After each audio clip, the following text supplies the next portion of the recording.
Greetings, everyone, and welcome to another episode of the Critical Podcast. My name is Jimmy Good, and I'm your host, and joining me this week is one of our go-to podcast compadres, Mr. Levi Fletcher. Levi, how's it going, pal?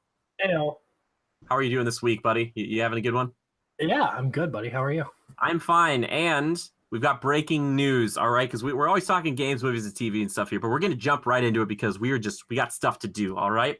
So, cue the breaking news music, and we'll be very specific. Oh, I can't. It's Star Wars. It's Star Wars news. We got Star Wars news here. It's like, were you opening an item in Legend of Zelda? Like,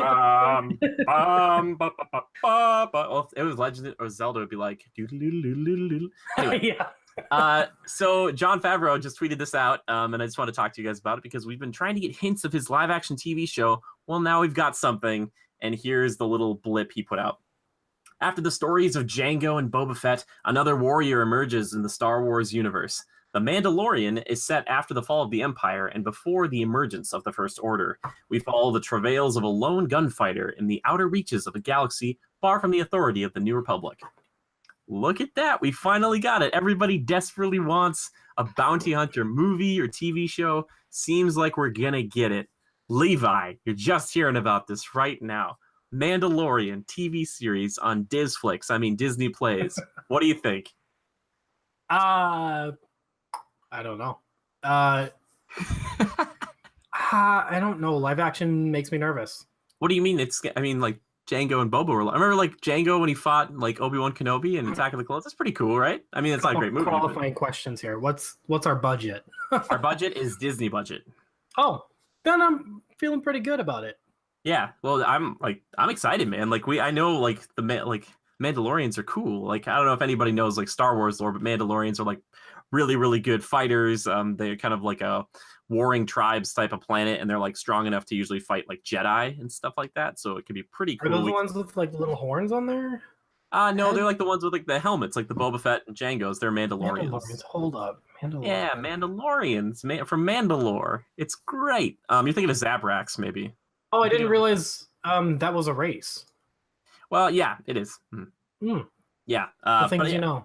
The more you know. Dun, dun, dun, dun. But yeah, I think it's pretty cool. I'm excited about it. It's nice to get a little like snippet now. We have something to work with. And this is going to be debuting, I think, alongside Disney Plays right away. So that's pretty cool to finally get to see that. And you know what? It makes a lot of sense. Jon Favreau, known, at least for us, pretty well by Iron Man standards for being the directors of 1 and I think 2. So kind of playing in the realm of which he knows, right? Because like when you think of Star Wars and Iron Man put together, you kind of get a bounty hunter like one of these Mandalorians, like Jango or Boba, right, Levi? Am I wrong? Mm-hmm. Yeah. Okay. So you don't seem super hyped on it. What could we get?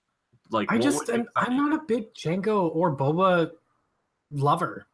Okay. No. Is there going to be Jedi in this, or is it just Mandalorian? We don't. I'm sure there'll be. Well, okay. See, the thing is, though, it happens after the fall of the Empire, when there weren't really a lot of Jedi around at all, but before the rise of the First Order.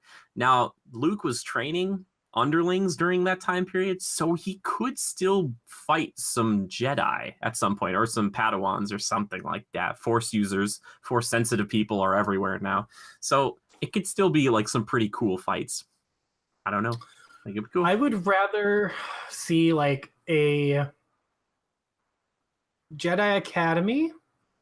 Okay. Yeah. Meets like sitcom Saved by the Bell. Okay. It's like, oh, I forgot my lightsaber today.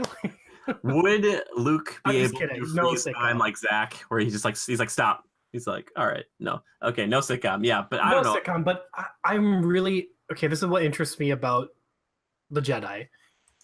Jedi Outcast, phenomenal game. I love that setting. I like knowing about the Academy. I like where they were trained. I like that world, and I want to see us dig into that world more. Mandalorian doesn't really entice me. Doesn't really excite me. Well, it should be around the same kind of almost time period as that stuff that you're mentioning. The problem is I don't know how many Force wielders we'll have in this. And it's going to be like a TV series, so there'll be a budget for it. I just don't know how many people can have like superpowers and like have lightsabers and like force push and all that stuff all the time. I don't know. Yeah, I don't care. I'm excited about it. You have the Game of Thrones, then they rack that budget and they make it count, and it looks amazing. So we can get something good out of this too. You hear that, Amazon? You better not screw that Lord of the Rings things up. No, yeah. I would be so pissed. Yeah.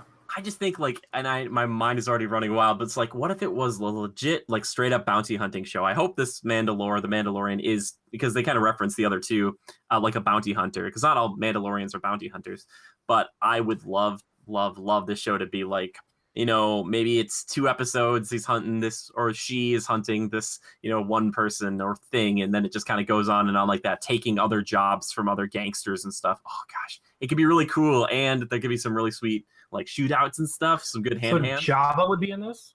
He could. Well, no, Jabba's dead. He's dead. But Jabba's son is not dead, so Jabba's son could be, if Jabba's son is canon. Well, yeah, the Hutts, I don't know like if there are any Hutts left, but you know, there'll be some gangster, you know, or some group that could definitely fill that role. And spoilers here though. Well, he's dead now. Dang it. I was gonna say I wish it was around the time when Darth Maul was getting into all of the gang stuff, because this would be such a good incorporation of that character.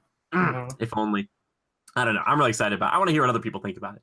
Okay. He's alive. He's kicking somewhere. He could be training, and we could get a snippet of that. No, he dies in Rebels, which I think is canon. Like they really killed him. Hold on. Hold up. Yeah. Go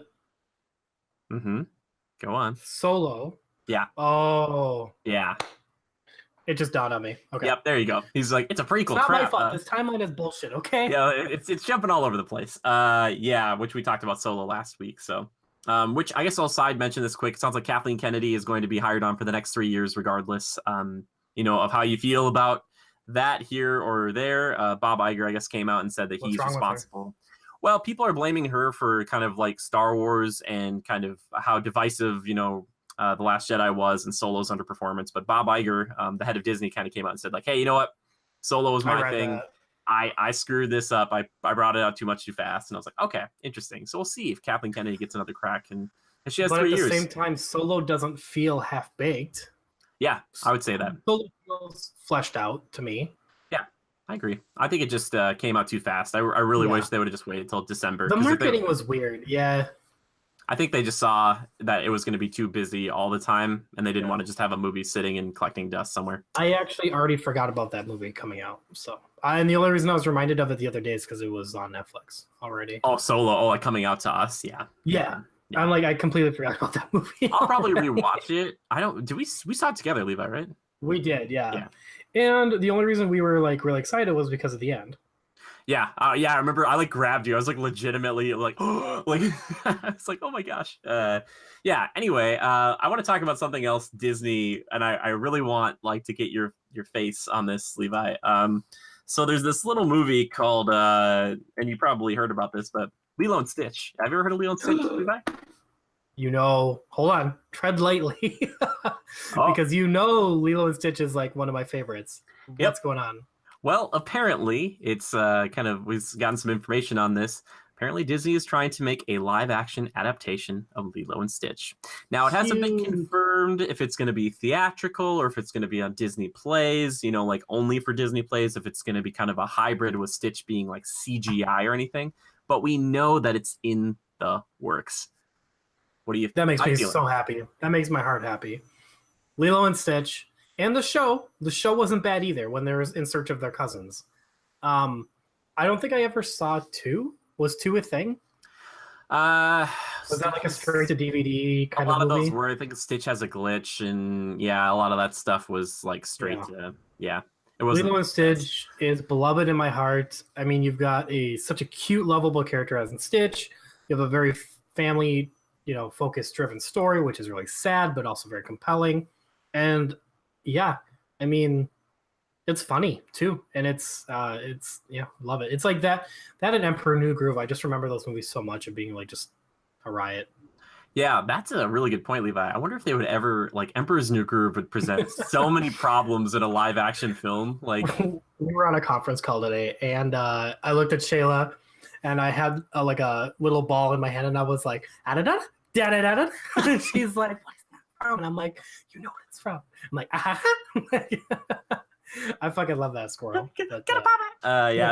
Yeah, that movie's great. I love it. Yeah, but I just thought it was worth bringing up here. I was trying to get some more information here from Hollywood Reporter. It sounds like I wonder who would play Lilo. Yeah, Zendaya? I no. Yeah, no. She can maybe no. I don't even like. You know what I think they'll do is I think they'll go the Moana route, hopefully, and they'll cast people who are just from Hawaii and have that background. I wonder if they've considered. I think Ving Rhames would still be perfect for. I think he voiced Cobra Bubbles. He could be Cobra Bubbles. Like he's not like he's still a pretty big dude.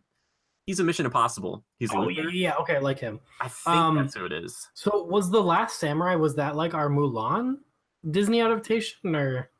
Wait, The Last Samurai? No, it wasn't. No, we're still working. That one's coming. I think they backpedaled on this because I reported a while ago that they weren't going to do Mushu or songs, but now I think they're doing both Mushu and songs. So whatever they do with Mulan, Levi, I think that's a good thing to look at for Lilo and Stitch because you say, all right, we have a pretty much full human cast, but we have like one main character that is CG, or like how do we implement that? And with Lilo and Stitch, you have a bunch of aliens to deal with as well. Mm-hmm. Like that intro scene alone, if they tried to recreate that, the budget for that, where Stitch is being like it was like a trial and stuff. Like I love that scene. It's like, oh, I wouldn't want to try to make that in live action unless you had the budget. Oh my god. What did you say they weren't going to put Mushu in? Yeah, for the remake of Mulan, we'd read a while ago that they weren't going to put Mushu in or have the songs in there, and it was just going to be like a grounded, serious. Oh, the songs, okay. Yeah, which I get, but at the same time, like Mushu's a big, lovable character also in that. That's like remaking Pocahontas and like we're not going to put Miko in here. Yeah, well, I don't know what they will probably eventually do a live action Pocahontas as well. If they're tackling Lilo and Stitch, I think they're going after some of the ones that are just a little more profitable right now. Because I was watching something, they said like Lion King. I was watching our buddy Rob Plays, who I was talking with about the Mushu thing a while back, and he was saying that like Lion King was like a crazy box office titan, and then Pocahontas underperformed that, and then like they had like Notre Dame underperformed that, and then Hercules underperformed that. So I think they're trying to attack some of these specific animated films that people really loved and just go for that first before they get into doing Pocahontas or trying to do a live action Hercules. Probably kind of strange. But anyway, Lilo and Stitch is pretty sweet. Like I love Lilo and Stitch. I think it's a depressing film, but I think it's also very uplifting and sweet. I think one of my favorite lines in any movie ever is Lilo's talking to like the social worker, I think Cobra Bubbles, and she's like, "It's okay, my puppy just found the chainsaw." Like, it's so good. Like and then Stitch just jumping up on top of a pile of rubble, the chainsaw just going, ah! It's just like, and they're like, "That's not a dog." Oh my gosh, yeah, it's just fighting Jumba. Oh my gosh, yeah. Oh, not to get off topic, but wasn't Pocahontas a little controversial? Hasn't that had some like controversies in it? I mean, if you go back and watch it, I think that what they were going for in the film itself is how like these people saw each other, and like the terminology they used like would probably not be super, like it's not something you would say at all ever, like you shouldn't, but they did back then. And I think that's why some of the songs have some lyrics that are pretty rough. So it's like, and I'm like, yeah, it's a little controversial for Disney, but yeah, well, that and then Notre Dame was actually, you look at that movie, and that movie's like super dark, and there's like some pretty mature things going on in that one, like some pretty I don't like that film. Stuff. Oh, yeah. I do. I just don't like the gargoyles. Well, yeah. Okay. Yeah, I like Gargoyles. One of your favorite shows. Okay. Okay, the show Gargoyles. Those guys are badass. Something about I love Levi like a villain that has no superpowers but is also terrifying. I think of Frollo. I think of like the witch from Tangled, the mother. I think I kind of superpowers, but the queen, the wicked queen from Snow White. Oh my god, terrifying. But yeah. Anyway. Lilo and Stitch. Hypometer. I'm excited. 10 out of 10. 10 out of 10. He's at 100 degrees. They just have to do it right, but 10 out of 10 because I fucking love Lilo and Stitch. Yeah. Yeah, that's it's really cool. It sounds like they've got some guys who have been working on the the live action remake for Aladdin who are working on this script right now. So they must be very confident in these guys. Yeah, I would say I'm at least at a 90 out of 100, like 90 degrees or 9 out of 10. I love this idea, and I'm excited to see how they implement it. I'm really thinking it's going to be live action with, CG like a Yoda type thing. I don't know if they'll puppet it. I don't know. We'll see. It's just something that we had to talk about. Had to talk about it here today. All right, Levi. Let's move on to two pictures we got. One's kind of a leak, one is not. Let's start with the one that is pretty straight up, straightforward. Hellboy, David Harbour. Finally, a first look at this guy.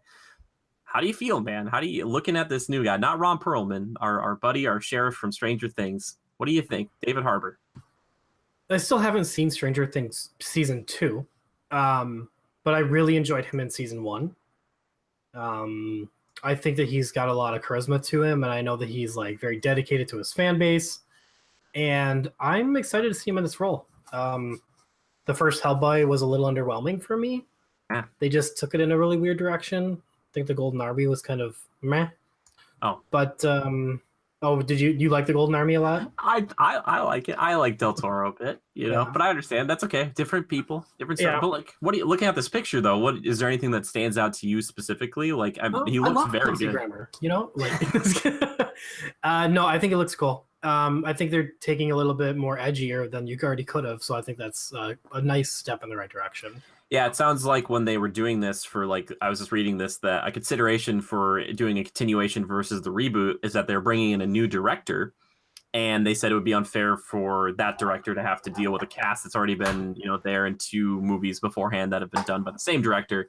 So that's why they're kind of taking this. And this guy who's directing this is known for his horror films, so that is the hope, is that this one's going to be a bit scarier, a little bit edgier, like you said. I think this looks amazing. I love seeing him with the full horns. He's got the flaming sword, like he's ready to go, like he's doing his, like he's medieval full Hellboy. He doesn't have like the gun and stuff like right there with the trench coat and the cigar, but I like this. This is like beast mode Hellboy, like when the guns and stuff aren't working and he's finally lost it. Fire and everything looks on point, looks scary. I love a hero that looks kind of like a villain. What's with the horns thing? Is that part of the lore that he loses them, or? Yeah, so basically what he does is he usually, at least in the movies, and I will be honest, I've never really read the comics, he sands them down because he doesn't like to like have his demonic heritage known to all, so he usually just has those stubs, but when he like fully transforms, like the horns come all the way back up.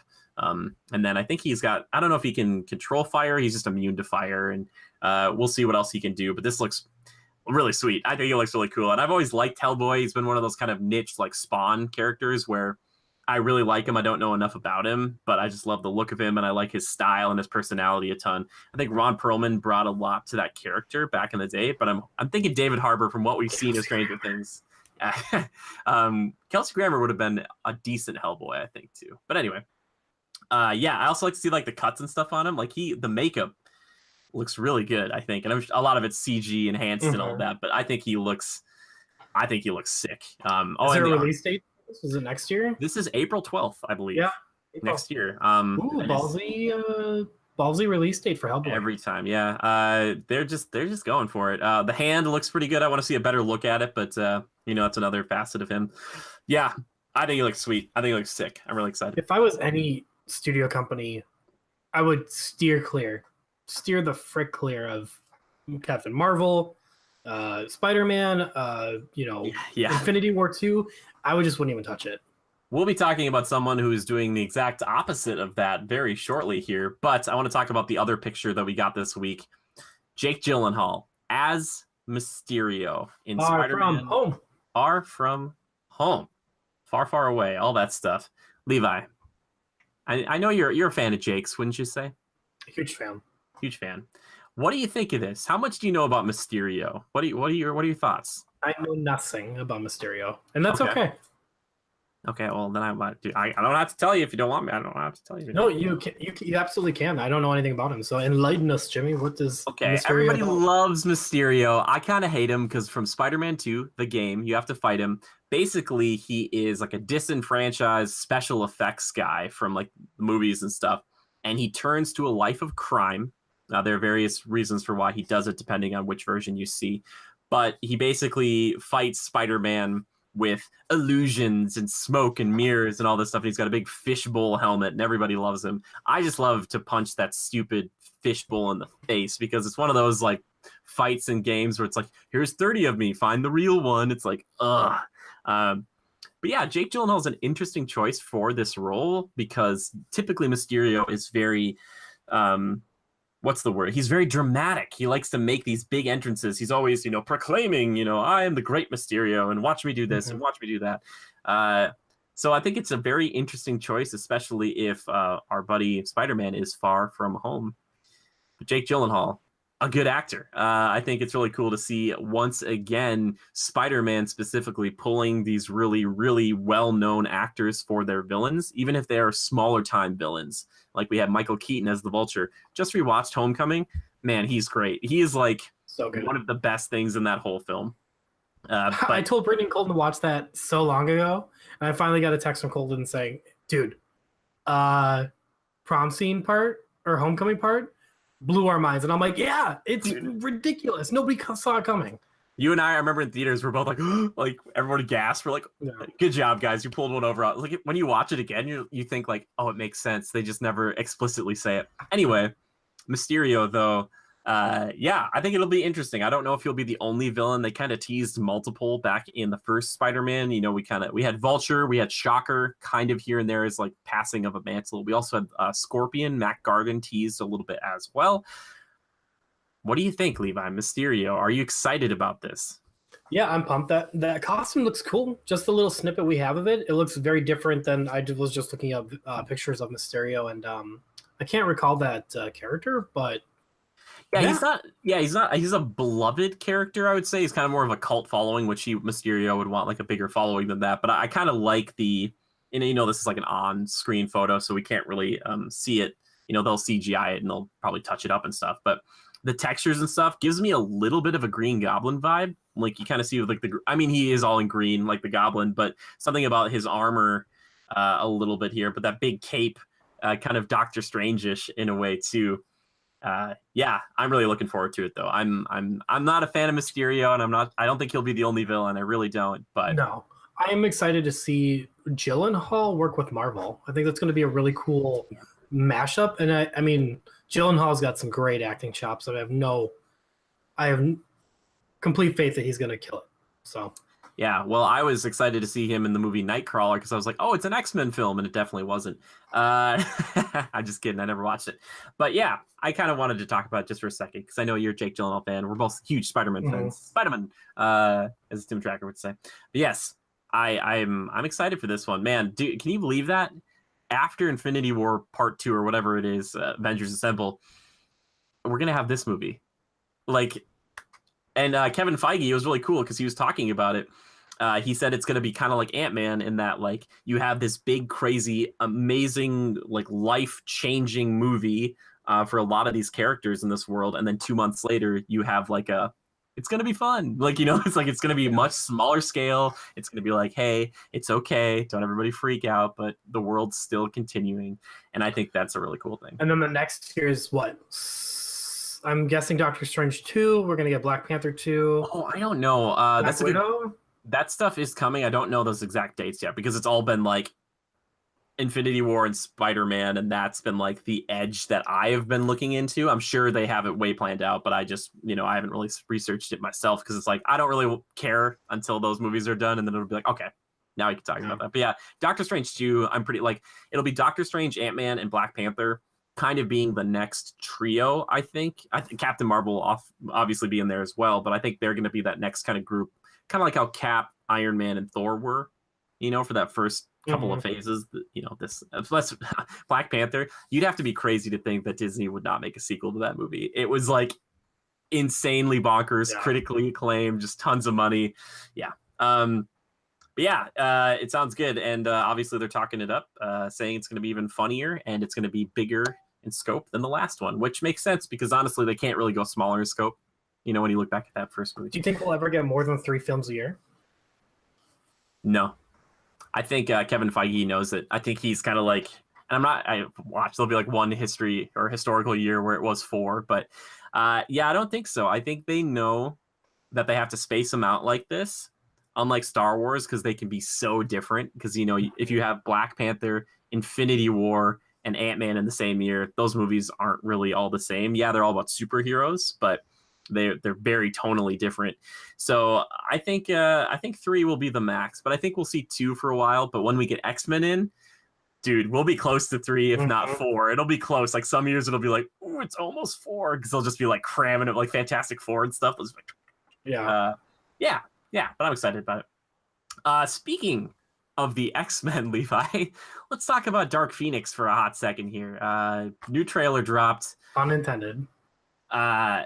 Did I make a pun? Did I do You it? said, what did you say? Coming in hot or something like that? Coming in hot. Yes, Dark Phoenix coming in hot. For a hot second, you said, yeah. For a hot second. I did it. I love it when I make a pun. I've been making puns for so many years, Levi, that I just don't even realize I'm doing it anymore. Really weird though. We'll talk about the trailer, but it was weird. A day after or whatever, they pushed the release date of this back. So originally it was going to be coming out, I think, in February, but I think Battle Angel Alita or Alita Battle Angel is taking that spot, and then this film is getting pushed to June 7th, which is, I mean, all right, you know, like go for it, guys. And even in the trailer itself is like it's the end and all the stuff, the last big X-Men film we're going to get before the Disney consumption of X-Men. Levi, for you, first off, do you think pushing the date of this back to the summer will help it? Yeah, it can't hurt. Yeah, I don't know. I guess it depends on what stuff's coming out around them. They probably saw the Marvel lineup and was like, all right, we'll put it right here. Like, yeah. I mean, I'm excited. It's going to be a jam-packed, blockbuster summer. So, in the spring and summer. Yeah. It might help it. I just don't. It's probably better for it to be in the summer. Yeah. I just don't know. I don't know if I really care anymore, Levi. I'm going to be honest with you. I like X-Men a heck of a lot. I've been there since freaking day one with the movies, but the abhorrent just mistreatment of the timeline and just the fact that it seems like they care less and less and less. It just, I don't know, man. Are you excited at all about Dark Phoenix? I'm excited about, Sophie Turner. I like her from Game of Thrones. Okay. I like Fassbender. He's great. He has a great line where he's like, Charles, you always come here, you make a speech, but nobody James cares. McAvoy. I like him. I like the kid that plays Beast. Kelsey Grammer. I'm not too I'm not that big of a fan on J-Law as Mystique. Oh. Yeah, I think that always. I love J-Law. Don't get me wrong. I'm a big fan of the Hunger Games, and she does a great job. But I just don't think that she fits Mystique. I feel like they could have chosen like Kirsten Dunst or something, different. Like Interesting choice. I wish that they would have chosen like somebody more edgy for Mystique, because Mystique is edgy. That's the problem, is they cast her, back in First Class, and I think the hope was going to be like, oh, she'll eventually kind of be evil and she'll side with Magneto. But then they kind of threw that away in Days of Future Past, where she's like the hero or the heroine, and then in Apocalypse, she's like this person that everyone looks up to. And it's like Mystique is the exact opposite. She wants to blend in, and she wants to be like this kind of assassin, this right hand to Magneto. But in these ones, it's like, nope, she's a strong, independent woman, which I get that they were trying to go for that, but maybe just make Jean Grey that person, or Storm, or Jubilee, or Rogue. Like, there's so many other people they could have picked to do this, but they're like, is there a Rogue in?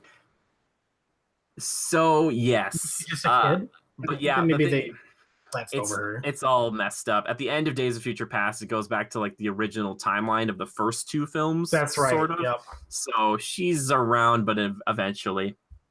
I thought it was very weird that they connected those universes, but I get it. I get why they tried to. It's just that, yeah, I'm just so happy Disney's coming in, because people are like, oh, do you think they'll like, change the whole cast? Yes. They will change the whole cast, because those four people right there, Fassbender, McAvoy, Lawrence, and Holt, those guys who made like a pact for like a certain amount of money, they cost too much for this. Like, you need to get like get a bunch of no names, get an older Magneto and Charles, so that way you can tie in Magneto to Scarlet Witch and be like, yep, he was your dad, you didn't know about it. Like,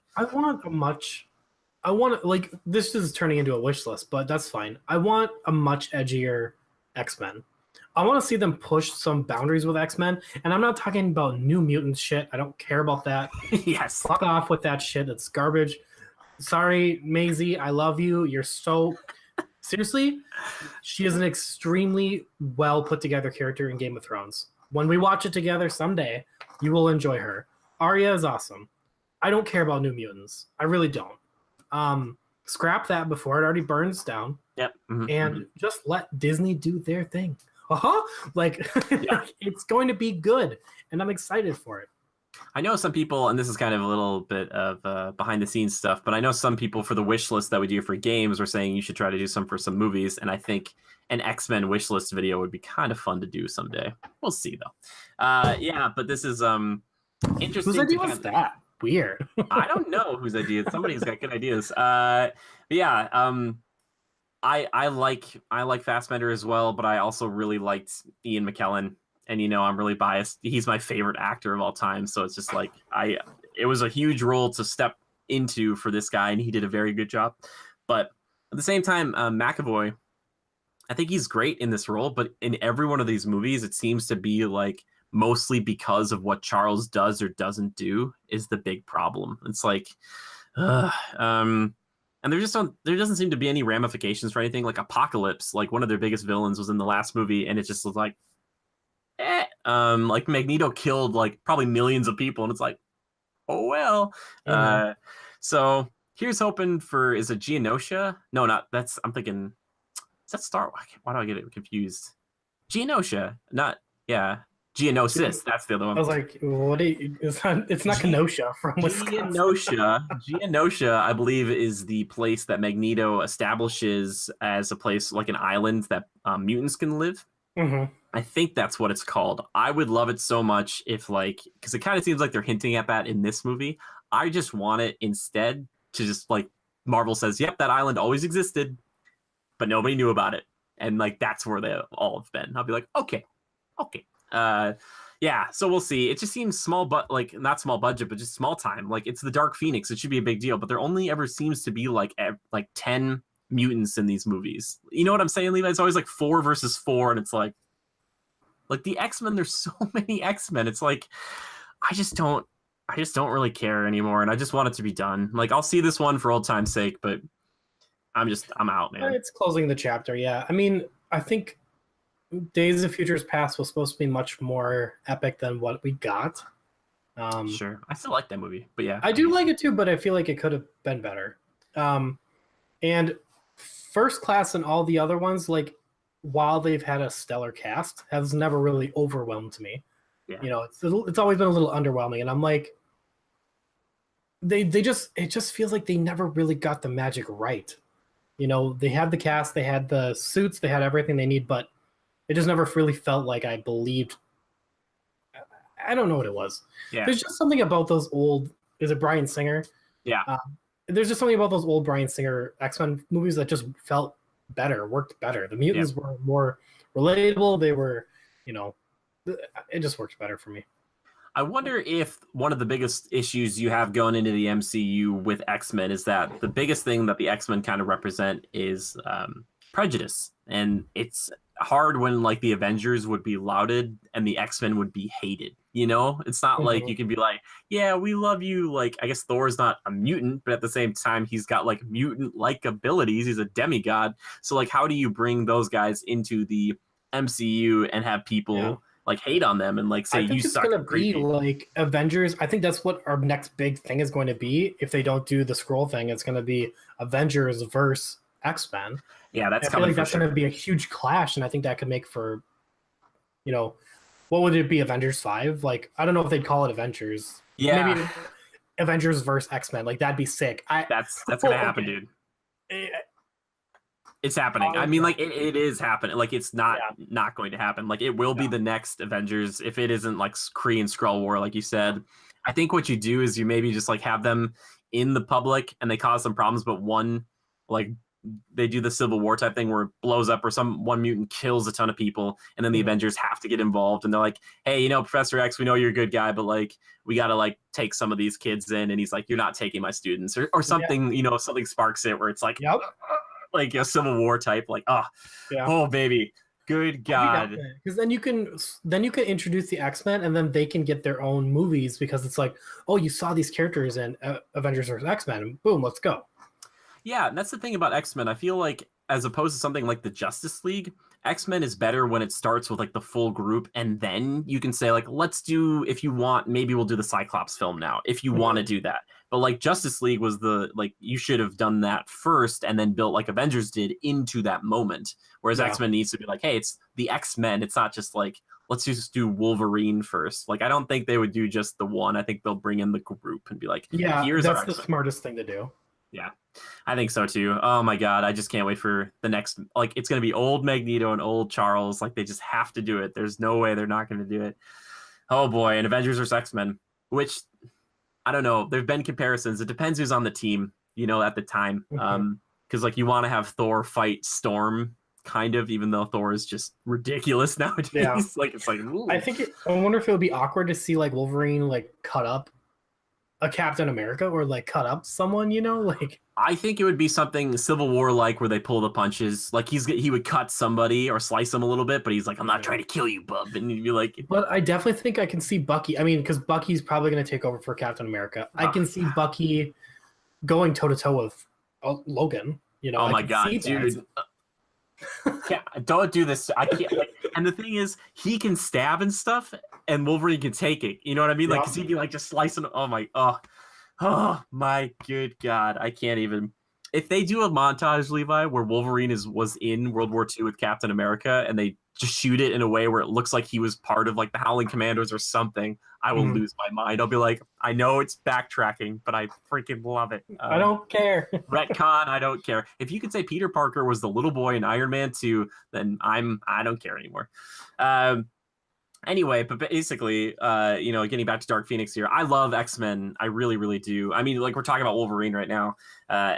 And I just, I want there to be a cool future for them. And I'm excited that Dark Phoenix is this closing chapter, because the last time we got this kind of story was in X-Men 3, The Last Stand, which wasn't great. A lot of people say it's like just horrible, and it is not the best of those movies, probably the worst. I didn't hate it. I don't get where it gets all the hate, because I didn't think it was that bad. Well, new director, they kind of had multiple big storylines going on. I think Kelsey Grammer is maybe my favorite thing in that movie. I just love him as Beast. He's like the perfect Beast for me. I don't like Nicholas Hoult, but he's younger, so it's hard. But yeah, Dark Phoenix, Levi, hypometer, give it to me. I'm gonna say a 6. A 6? Yeah. 6 or 60? Yeah. I'm probably around there, maybe a 550.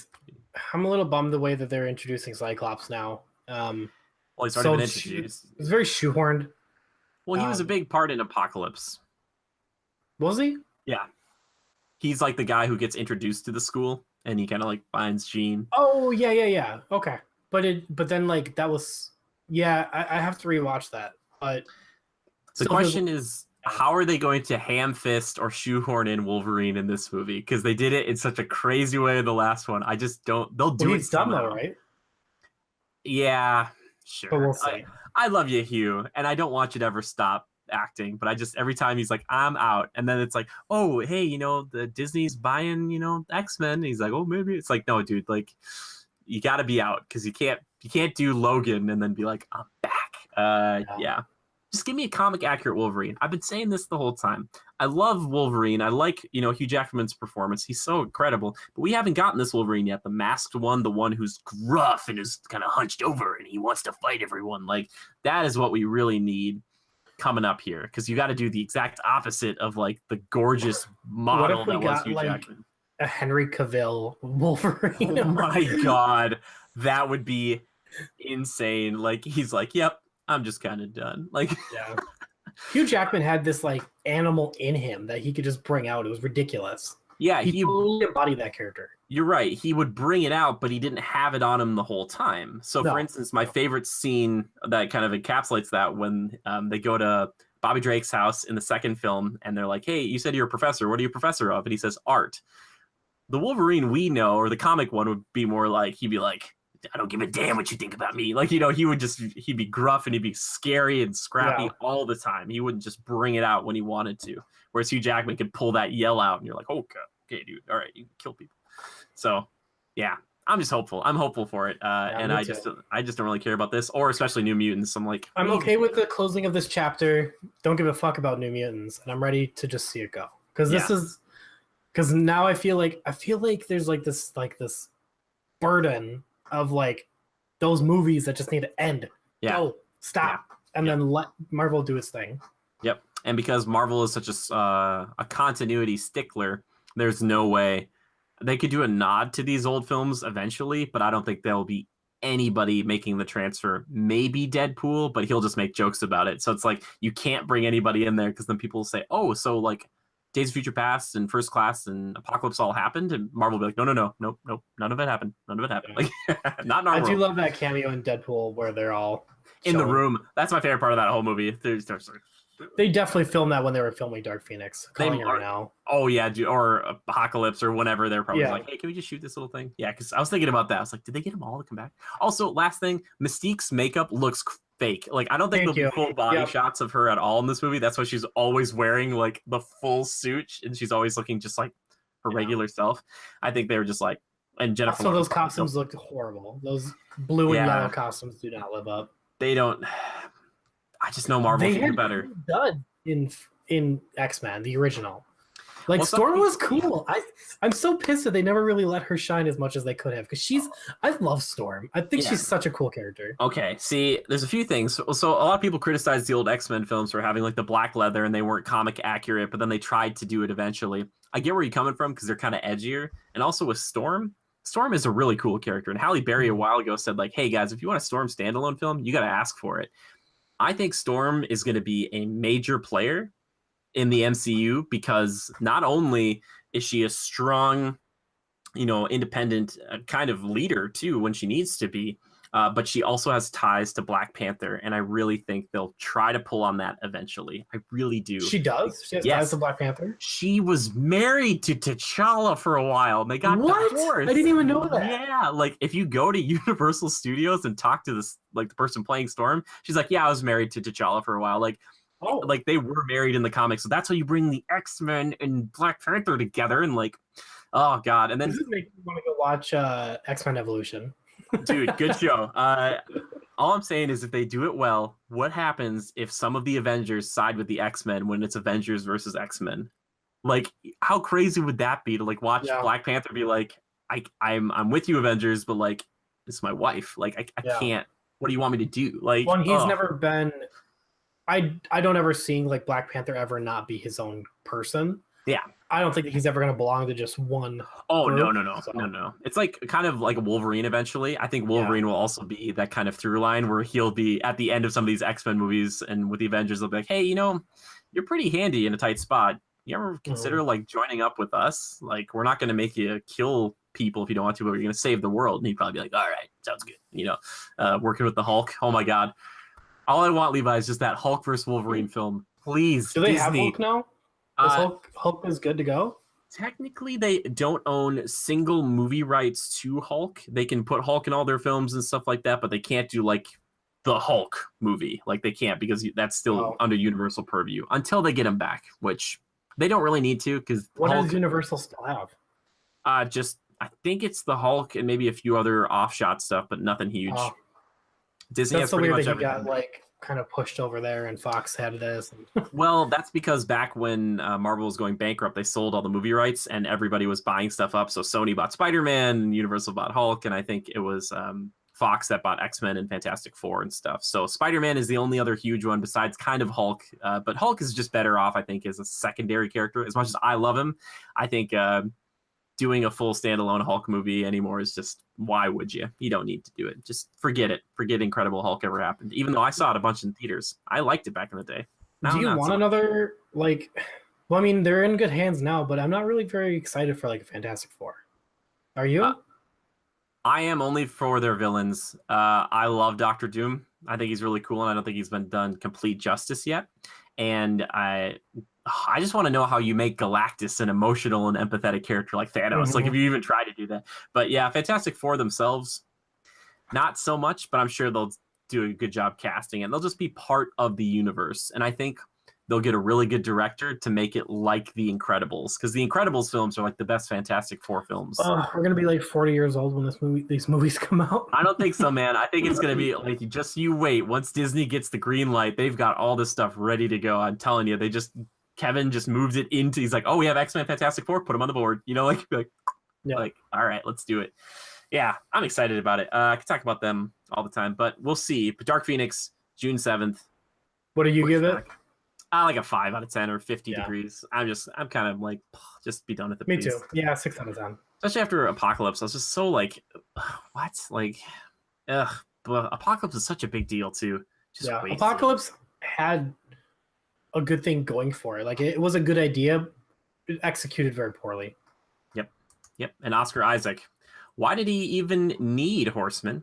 Anyway, Levi, we're gonna jump into the last thing we're gonna talk about here today, as I make a very, very perfect timestamp for it. Little thing leaked online the other day. Not a big deal. Don't everybody freak out about it. Potential new Harry Potter role-playing game. Perfect. I thought it was Jurassic Park at first. No. So apparently, and it seems kind of interesting, like how they got the information. However, it seems pretty legitimate. A few sources have been kind of bringing it out and talking about it a little bit more. Popped up on Reddit, all this stuff. You can see it's like a minute and 20 seconds or a minute or so of this thing. It's hard to find now because WB has been everywhere taking it down. However, this is the kind of the little description of the game. Set in the 19th century, so the 1800s, Wizarding World. This third-person open-world action RPG game centers around your character with unique abilities who has earned a late acceptance to Hogwarts School of Witchcraft and Wizardry. I think that's supposed to be earned, but anyway. You're a newly arrived fifth-year student to Hogwarts that demonstrates a latent gift for magic with a unique ability to track and identify remnants of a potent ancient power. Pretty interesting, huh? So it says that basically you'll be able to craft spells or craft potions, master spells, and discover fantastical beasts. And you'll battle goblins, wizards, other supernatural enemies, and all that stuff. I feel really bad. And here's why I feel bad. Just getting right down to it. Nobody wants their stuff to get leaked. And you can tell from the video, at this point, in my opinion, I'm sold I'm sold that it's real because it's way too polished and everything's there. I feel really bad for the artists and everything that worked on this to try to like really flush this out. And now it's just like out there in a shitty format on some video screen when it they were probably going to debut this either at E3 or something soon. Just a bummer. So I completely agree with you. I think it's really sad. It's unfortunate because it was apparently this guy who filmed it, he said he got it in a testing group in a mall or something like that, like a focus group. And there have been rumors about was it going to be Arkham, or the Arkham team, the people Rocksteady, or is it going to be Avalanche, who've been working on Disney Infinity in the past, who made this? I think it's going to be Avalanche. I agree with you though, Levi. The thing is, if it's at this point and they have this little trailer or whatever, I know it sucks, but just go on there, post the real thing, and just it's been a couple of days, it's just put it out there and just be you know what, here it is, here's the high def version, take a gander, that's what I would do. The spell work looks awesome, the graphics look really cool, it feels like a really immersive Harry Potter world, which we've been asking for a long time. So I'm stoked. It looks awesome. I mean, he was repairing a whole room and this room was damaged and came came back apart. It was awesome. Yeah, came back together. There was one moment where he's fighting they blow open a door, he skewers a goblin, and then he destroys, or whomever it is, destroys a few columns. The columns collapse and destroy, and this isn't a cutscene. This person was just oh, you know what, I'm gonna destroy that, and that, and then it just structurally just falls in, collapses on these guys. Oh gosh. The thing I think that's really appealing about this is not only that you kind of start halfway through your journey, you're not an 11-year-old who's just oh, it's Hogwarts and I'm on the boats.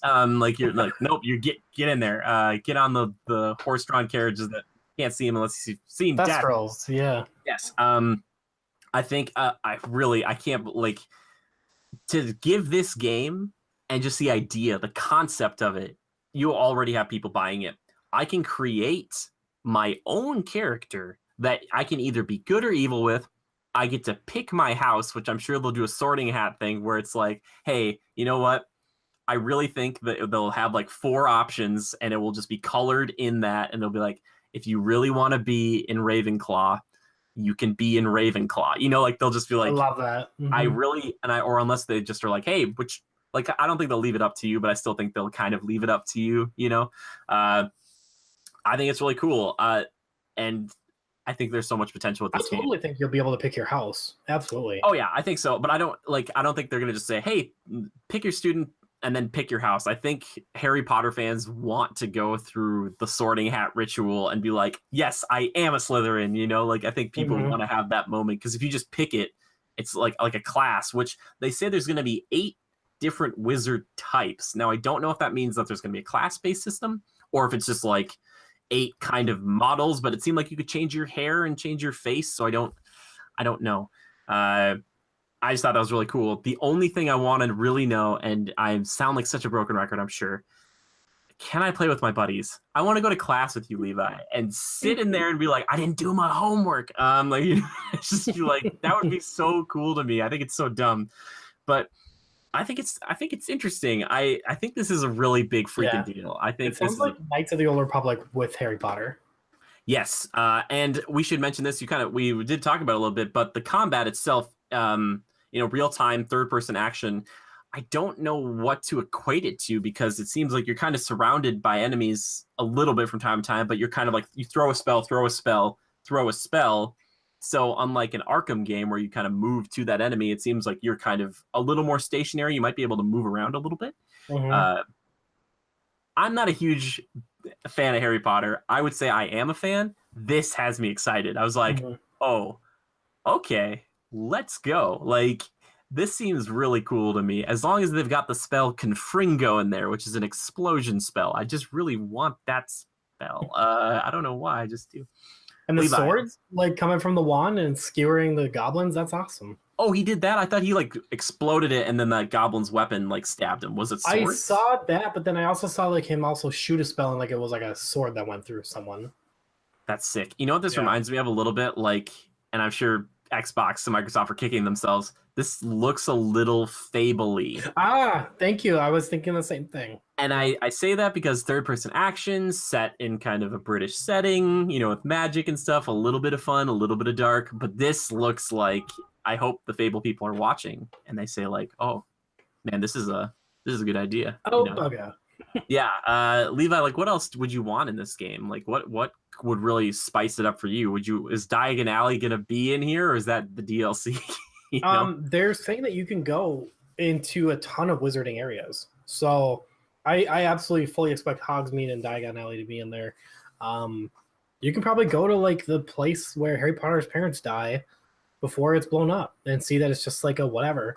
Yeah, and this takes place. So let's see, the Harry Potter films are supposedly take place in the 1990s, I think it is.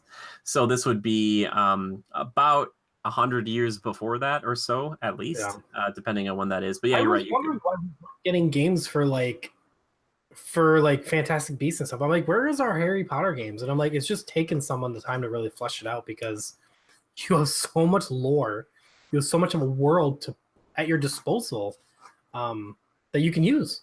I mean, some of my favorite games are the old Harry Potter games where you can jump on a hippogriff and ride around Hogwarts Castle. And do you remember which game you could do that in? Because I had someone write in about that. Yeah. Okay, and 3. Prisoner of Azkaban. It was a fun game. I had someone write in and say they couldn't ride a broom only around in 2. They could do that in Chamber of Secrets.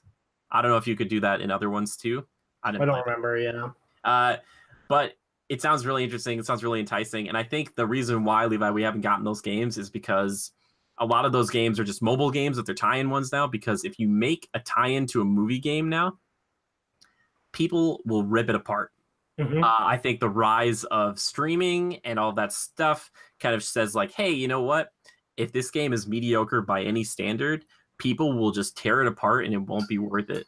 So they're like, we're just going to wait and make something that isn't part of the movies, but could be in that world. And I think I think is super smart. It's like Spider-Man. Like, look at how easily Marvel could have done Spider-Man Homecoming, the game. And I'm sure there were tie-ins, but not to like Spider-Man PS4 levels where it's like, here's Spider-Man. Like, it's not in that world. Yeah. Interesting. I'm interested to see like crafting potions, and they say stuff about like creating magic and stuff like that too. I wonder if it'll be like, if you want to get to a spell, you're gonna have to work to get there, and like combine things and figure things out for. I don't know what the potions will necessarily do, but I'm also interested to see how they'll kind of limit magic, because that's always been a problem with me, power level wise in Harry Potter. Seems like you could just spell or sling spells forever. Like you could just be like throw spells, throw spells, throw spells. So I'm sure they'll have some sort of meter and be like, you have this much mana, like you can't keep using spells all day. So yeah, I'm interested. They also say you get to pick your friends, which I think a lot of it is after you pick your house, you'll probably be buddies with the people in it. And I'm really hopeful that, like Harry Potter, the films and the books, that these characters are really fleshed out, and it's not just like, okay, I picked Ravenclaw, Levi, you picked Gryffindor. We get the same people basically. They just look a little different, It'd be like, oh yeah, I've got a Ron Weasley here, I'd be like, he's just Ron. Yeah, I'm excited about it. I think it's really cool, and I'm really hoping we get more information about that. Probably around when Fantastic Beasts 2 launches. I wouldn't be surprised for them to be like, hey, everybody, we're excited by Harry Potter. We've been working on this for a long time. You may have seen it, wink, wink. Like, we know you've all seen it, but here's the 8-minute preview. We're talking with the devs. Like, here you go. Boom. Yeah, Levi, anything else you want to mention about this? Like, I feel like you, of all people, would just like be like, oh my God. I need some more tangible evidence first, but I'm very excited. Yeah, I'm super stoked. What will be that tangible evidence? Just give me a trailer. Just give me that trailer from Warner Brothers saying, "Here we go." I think at this point it is. I mean, it is real. Like, I mean, like the look if you've seen this footage, everyone, and you see some of the stuff they talk about in it. If someone was able to put that together and it's not real, fucking hire them now and make me that game, because you've already titillated me enough. Like, yeah, exactly. Oh, for sure. That is very true. Also, during this time, I don't know when Fantastic Beasts takes place. 1920s? I don't remember either. I think it's around then. So this would still be, it would still predate this. I wonder if there's a chance that we're like in the same class as Dumbledore. Like, are we kids along with Dumbledore? Oh, Jude Law? No, not just Jude Law. I mean, Dumbledore in general. Like, you run into him, maybe he's like a rival at your school, and you're like, hey, who's that Albus guy? And you'd be like, yeah, he seems like an up and comer or something, because they can live for a while, right? I don't know. We'll see. Anyway, exciting times. I think this will be pretty cool, and I think this will take the world by storm. And I wouldn't be surprised to see some sort of co-op or multiplayer thing put in here as well. I'm hoping for it, because I would love to explore the world of Hogwarts with a couple of buddies. Apparently it's called Magic Awakened. I like that. I saw a few. Apparently, there's a few different games coming, and that was like one of the names floating around. So that could be it. Also, with the rise of more esports stuff, how quickly and easily do you think people would tune in for a freaking Quidditch match multiplayer game? Like, people would lose their minds. If Quidditch is a big part of this, it's going to take off real quick. It'll be the new what was it called? The cars, and they're playing soccer. You know what I'm talking about, Levi? Oh, Rocket League. Rocket League, thank you. It'll be the new Rocket League. Yeah, pretty cool though. And obviously we want to hear what all of you guys think about it. Please send it in the comments down below. Levi, is there anything else you want to say about this before? Any other last thoughts or hopes and dreams? No, not really. I mean, we could go on for a couple hours, honestly, on like how stoked I am for this game. But I'm just excited because it looks like it's been, like I said, I feel bad for the artists. People forget that these are real people making these games that put a lot of time and a lot of hours and a lot of hard work into these games. And if it's as polished as it is right now, it took a long time to put this together. The gameplay is looking sick. The graphics are looking great. I feel bad. I feel bad for them leaking it because, Yeah, and it sounds like it was kind of not the studio's fault. It sounds like it was just they brought it, like some other company was supposedly like doing this focus group, and someone wasn't checked at the door, and they just filmed it all and did all that stuff. So I understand it. I am in the business of trying to get people to watch my videos and things like that. But I'm with you, man. I feel bad because like there's a lot of things in life we don't get to control. But if you're making something, are we gonna put Harry Potter RPG all over the thumbnail for this podcast? Of course we are. We're not dumb. Yeah, exactly. But, no, I just feel bad. So. Yeah, I do too. Like people forget that when they tear apart games and stuff, that it's humans that worked on these games.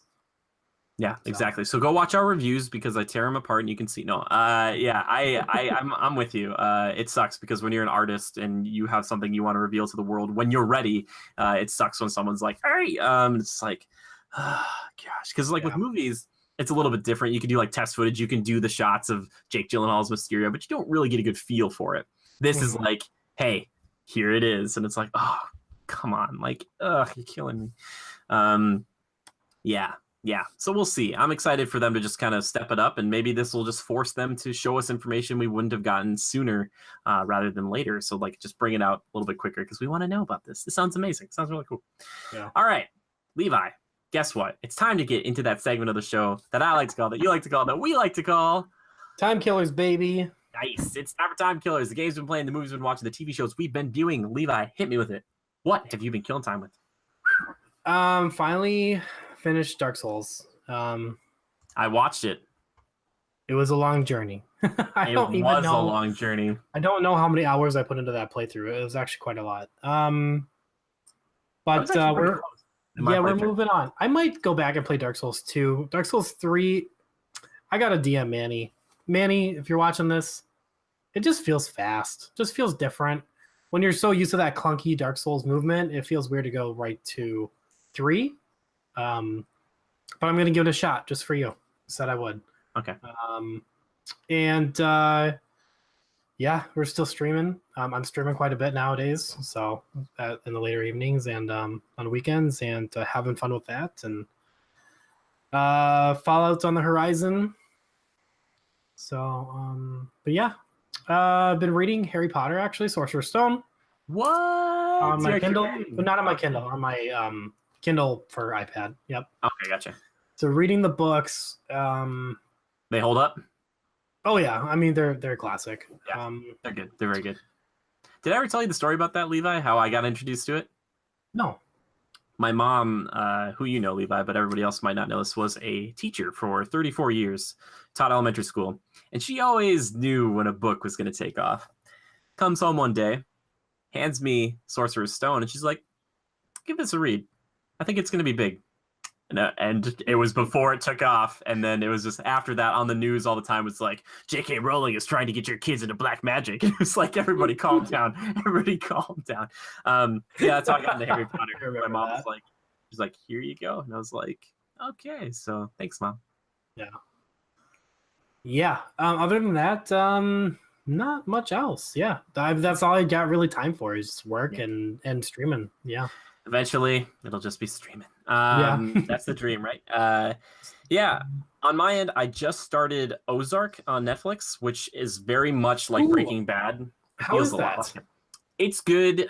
It's depressing, as these shows tend to be. It isn't as gripping, I don't think, as Breaking Bad, and it's not always fair to compare stuff. But basically, the show is based around Jason Bateman's character, who ends up having to be kind of indebted to this cartel that he's kind of been working for. He's been laundering money for them for years, and now he has to do it all by himself. And he's trying to figure out how to do that after leaving his home and starting a home in the Ozarks, which is down in Missouri. So he leaves Chicago, goes down there, and it's kind of the show about him trying to figure out how he can do this and prevent the cartel from killing him and his family. Yeah, it's interesting. It doesn't have that same bite that Breaking Bad did, where you kind of just like, there's something, I love it when a show explains stuff to you, and I know it sounds really stupid. I don't like it in movies, but in TV, I love it when there's like this narration of like how to do this awful thing. He's like, this is how you do money laundering, and I'm like, okay, this is interesting. But yeah, it's a good cast. Laura Linney's in there. I know her from Frasier, but people will probably recognize her from a bunch of other things. She's a great actress. She plays kind of a not great person in this one, so it's hard to hear her swearing a bunch and being like not very nice. But there isn't really a lot of likable characters in this show. They don't have a Jesse like in Breaking Bad, where you're like, you're kind of a bad dude, but I really care about you. Like, I like you, Jesse. Like, you just make bad decisions. So I'd say give it a watch. I've watched a few episodes. It's fine. I know Joe really loved it, and some people really get hooked into it, so maybe give it a shot. Tried to watch The Dragon Prince from the people who made the original Avatar: The Last Airbender. It's got that cell shading CG stuff, and I know a lot of people will be like, Jimmy, how dare you just like stop watching this? But I was not into it. I was like, I just don't like even if a story is good, I just, especially when it's specifically something I'm just viewing, like I'm not interacting with it like a game, I just can't. It's just not for me. Don't you dare review Wind Waker. Also, I finished up. Oh no, Wind Waker's great. See, there's a difference there, Levi. The cell shading in that is different. I just don't like that new Godzilla, those Godzilla movies on Netflix where they're all like weird computer characters who it's just weird. I finished watching the season 5 of The Blacklist. Freaking love that show. I could just watch James Spader just do and talk about anything. That is why Age of Ultron will always be like a favorite of mine just for him. I love him so much. He's such a good actor. Let's see. I what like else. him in The Office. I did not like him in The Office. Have you heard of Manifest? Manifest? No. Yeah. Oh, I want you to look up Manifest. What's it? What's Manifest? It is a new TV show on NBC.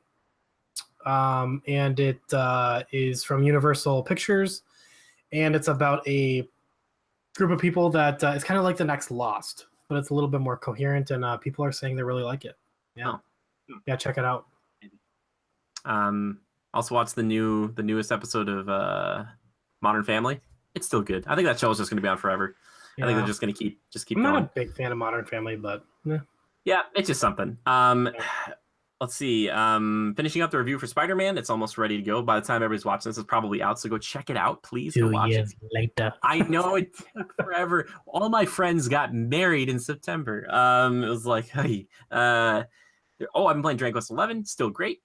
And I'm playing some Halo 5. Weirdly enough, Halo 5 Guardians. That game's fun. Mm-hmm. It's fun. It's kind of tough, but it's pretty fun, and I'm really excited about Infinite. I'm like, I got sucked back into Halo 5. I don't know what happened. I was just like, just play something. It's a good one. Mm-hmm. Yeah. Oh, it's good. But yeah, that's pretty much it for that. Now it is time to move into my personal favorite segment of the show: community feedback and questions. Questions, baby. All right. Excellent. Timestamp, baby. All right. So Levi, because I just had to know what people thought, I just needed to know. I asked them, what are their biggest hopes for the leaked Harry Potter game? So first one comes in. Well, actually, let's start from the bottom. Work our way up. Ryan Lehman, our buddy, he says, I have no hopes but to learn more about this game soon rather than later. Mm-hmm. Thank you. Harrison, or Has3R, said, let me fly around Hogwarts again. Haven't been able to do it since Chamber of Secrets on the PS2.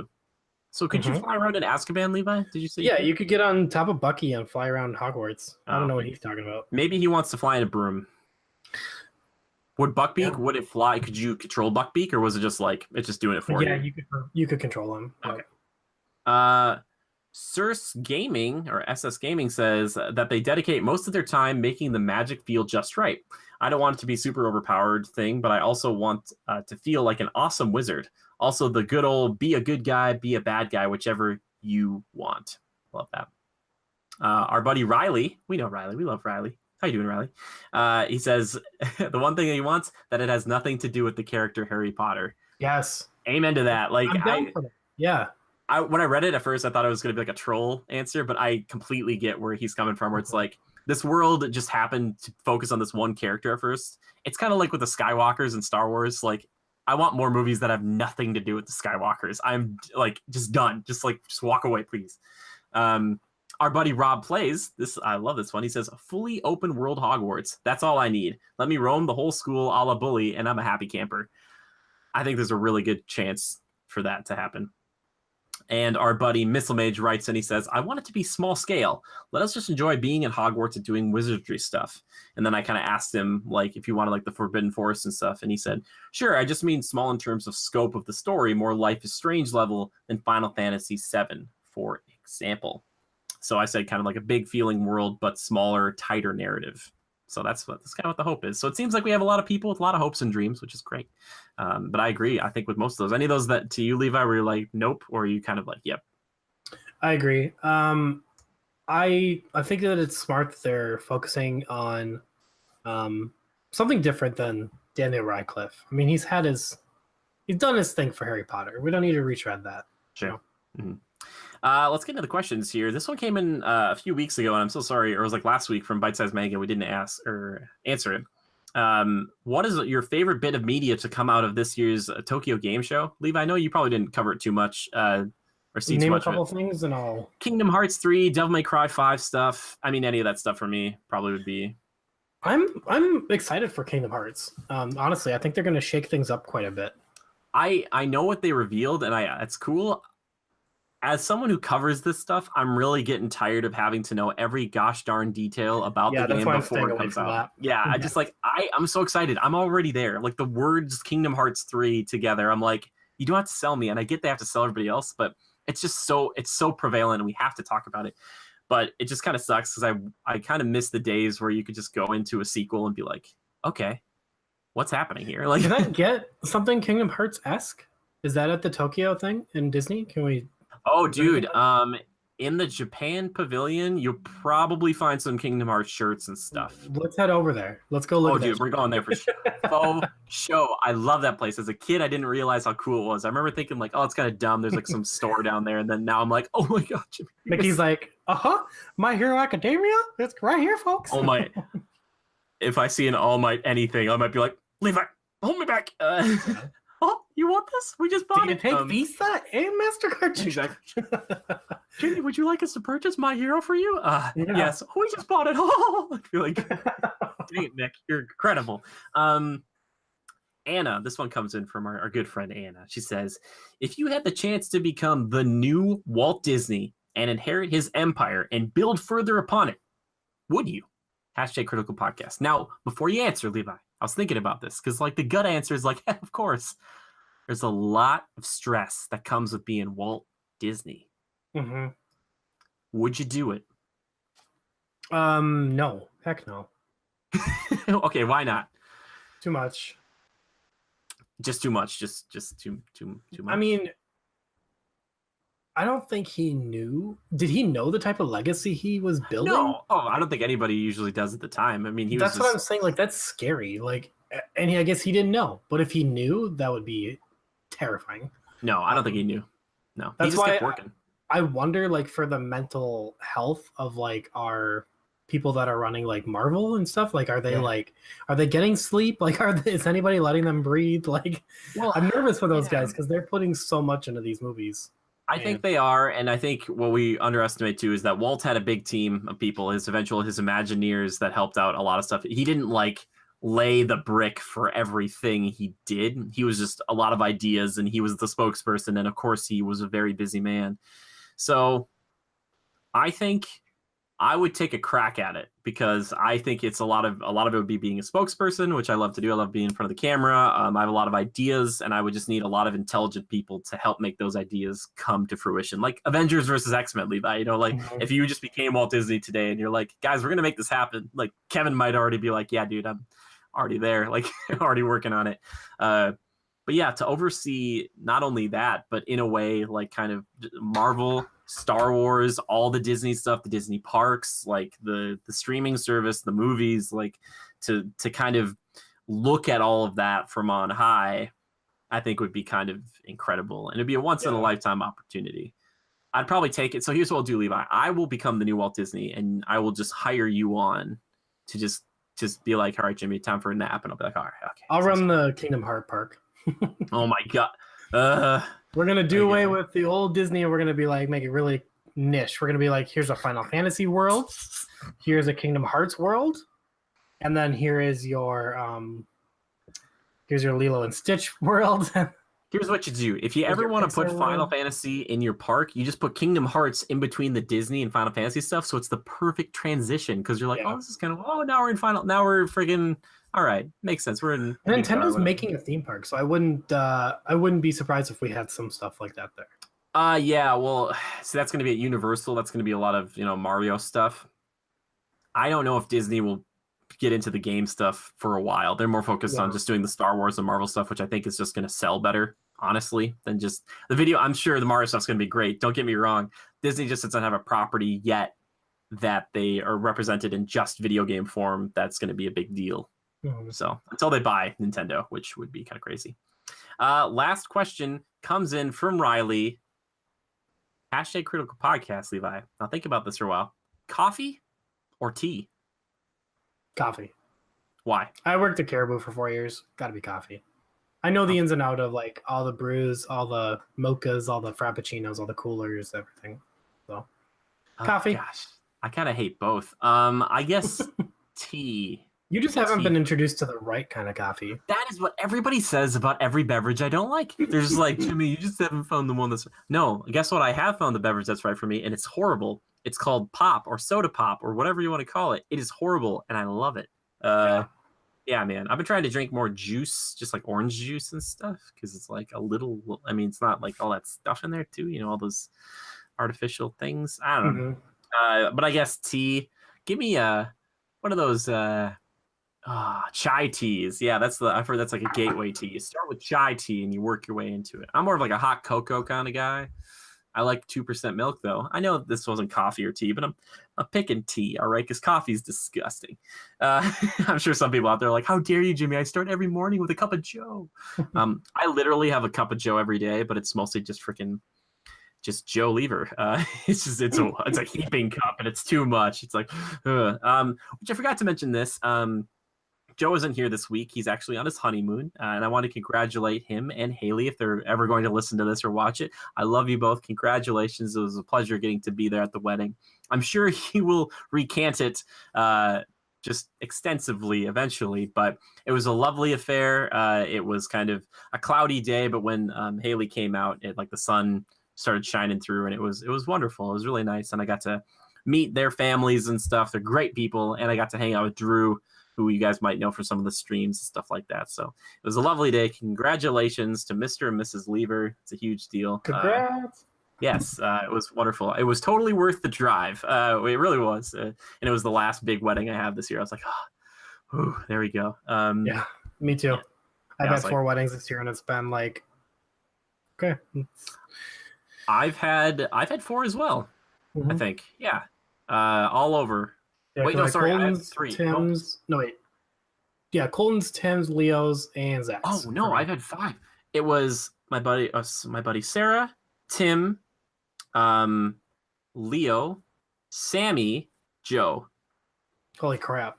And I've shot some weddings too, and by that I mean photography, not like. Oh, I was like shot up some weddings. No. I used to feel like you gotta go shoot a family. No, photography. Unfortunately, Critical Reviews does not pay all the bills yet, but we'll talk about that in a second.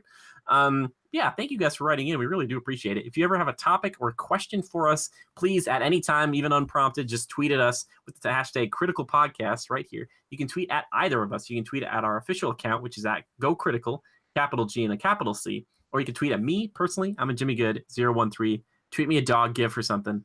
I love them. A fun one though, not a sad one. Levi, where can people find you? Levi, like the jeans, Fletcher. Yes, there we go. At Levi Fletcher. Perfect. Simple, easy to remember. Excellent. All right, Levi. Well, that's it for the show. No, we got to do the little thing at the end here. I know everybody's listening. They just wait with bated breath to get to this portion of the show. They love it so much. If you want to support us, though, check us out over on twitch.com. Levi, or twitch.tv, I should say. Levi's been streaming a ton over there. I've been streaming a lot myself, but go over there, hang out with us. It's going to be a fun time. We're just going to play some games. Might be sad because if Levi was playing Dark Souls and you saw that, it can get a little sad sometimes because it's like, oh my god, I love being there to watch you triumph though. I'm like, you did it. So yeah, it was good times. Also, if you want to support us, go check out our Spreadshirt. I know some people out there have been buying some things, so please tweet us if you get a shirt or a mug or anything like that. Let us know if you like it and if it all looks good and you're enjoying it because we need to know that because I don't want you guys to be getting not great things. So. I want to thank a few people. I want to thank This Is Dayla for our intro and outro music, our musical themes. And I want to thank the one and only Yoren Evers, the guy who does pretty much all the art you see here on the channel. Yoren's actually working on a special project, and he has a little synopsis for us that I'm sure you've never heard before, but I'm going to read it anyway. When David opens the mysterious box that transforms his arm into an alien weapon, he at first uses it for good to right the wrongs of his high school. But as more of his body is transformed, he finds that playing God comes with its own set of new, self-destructive perils. It's like Venom meets Chronicle meets Blue Beetle. It's great. Check it out. Check him out at Naraj28 over on Twitter or over on Instagram. You won't won't be sad because he's making some wonderful stuff, especially for Inktober. Levi, do you know what Inktober is? Have you ever seen this? Like a bunch of artists, they basically have to draw something in ink every day with a prompt. They just have like one word, and it's like, draw what you think. Have you seen this stuff? I have not, no. Oh, it's so good. It's super good. Check it out. It's really, really good. Any of the artists that we're associated with, Stephen Purefoy's in there too. Lynn Redder is also doing it. It's just like seeing what their minds come up with. If I give you a word like venom or venomous. And our friend Sarah, the one who got married this year too, she just drew a workplace, and she's just like, you know, a workplace can be kind of like, I was like, oh, look at that, poisonous or whatever. Yeah, that was interesting. But if you want to support Yorin and you want to support us at the exact same time financially, the best way you can do that is check us out at patreon.com/criticalreviews. You can check it out over there. Even starting at $1, you can get your face drawn into our card game. You can get a card that's all about you. But if you donate at the $100 level, $100, just a month, you have that face, that picture of you is going to be up on every podcast. We're going to be talking about you on every podcast. Every time you have like a little blip that you want to say, you can change it week to week, or it can just be something you always want to promote. If it's a group or whatever you want, $100. We don't promote that enough, but I got to start doing that. So if you remember, Jonathan Larson used to do it. He used to be like a little picture beer up here. So if you're interested in that at all, please consider it. And we're doing some shakeups to the Patreon, some of the mid tiers. So some cool things to come, but that's because Levi's here too. So we gotta shake it up, change it up a little bit, have some cool new ideas. So look out for that. But anyway, there you go. That's enough of me. Oh, and one last thing, some pretty cool stuff going down lately. Was it the 5-year anniversary of the Weekly Planet? Now, when I started this podcast a while ago, the Weekly Planet was one of the ones that really inspired me. Levi, I don't know if you're familiar with them at all, but it's two guys from Australia, James and Nick Mason. They are phenomenal. They're both witty, funny. Mm-hmm. They talk about a lot of the same stuff we talk about here. And I highly, highly, highly, highly recommend you go listen to them. They are really good. If you don't do anything else today, if you don't support us or whatever else, if you don't share us around with people, please go check them out. They're really fun to listen to. I always enjoy it. This last week they did like almost like a full hour inside the podcast of just doing crazy showdowns between characters, between like Iron Man versus Optimus Prime. Like they talked about that for a while. Like it's pretty interesting stuff. Or like who would win in a fight between all the Batmen from all the movies and TV shows, like put on a football field together. It's pretty interesting and pretty funny. So please go check them out. They're fantastic. Just let them know Jimmy sent you. Hopefully one of these days we'll get those guys on the show because they would be a heck of a lot of fun. I probably just have to sit back and just let it and be like, oh, there you go. Just you guys talk. But there you go. Check them out and check out the rest of our stuff. You should be able to find it in links in the description down below. Anyway, Levi, thank you for being on today. I hope you had a good time. Is there any closing thoughts you have on X-Men, Harry Potter, anything like that? Harry Potter, please, be good. No, you guys don't even know what's coming. Our Disney first reactions and Harry Potter. It's gonna be lit. Oh yeah, like a lot. Yeah, exactly. That reminds me, Levi, thank you for reminding me. We are going to Florida here in a couple of weeks. Don't worry, there will still be a podcast that week. But I also shot and filmed a little thing with my sister talking about our favorite Disney rides at the Magic Kingdom. It's trying something out, something new. Let us know if you enjoy that sort of thing. But eventually we'll probably have Levi on there to talk about his experiences. And we will be vlogging that trip. So if you're into any of our vlogs, get excited because it'll be a lot of like, hey Levi, look at this, and then I'll just turn the camera to Levi. Levi will be like, oh my god, yeah. I've already been working on my variation of I Can Show You the World. Working on it today. It sounds great. Anyway, thank you everybody for dropping by. Thank you for all of your support. Love and hugs to all of you. Remember, you're not alone, and also remember to adapt and overcome.